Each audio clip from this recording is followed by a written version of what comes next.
kalau kamu percaya Tuhan Yesus, coba kamu ambil Alkitabmu, tunjukkan bahwa Tuhan Yesus itu Kristen gitu dia bilang. Ya. Nah, Ya yang benar saya sih sebenarnya. pengen saya tanya itu gimana kira-kira? Gini, Gimana? apa yang dikatakan orang Yahudi itu sangat betul. Karena di 4 gospel, Matius, Markus, Lukas, Yohanes, Yesus tidak pernah mengajarkan agama Kristen.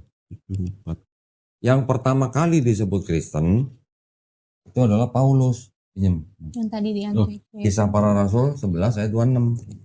Ini yang pertama kali disebut Kristen.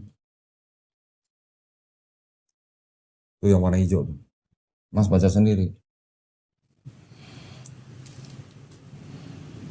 Yesus sendiri tidak pernah mengucapkan kata Kristen. Yesus sendiri tidak pernah mengajarkan agama Kristen. Jadi yang dikatakan orang Yahudi itu betul, sangat betul.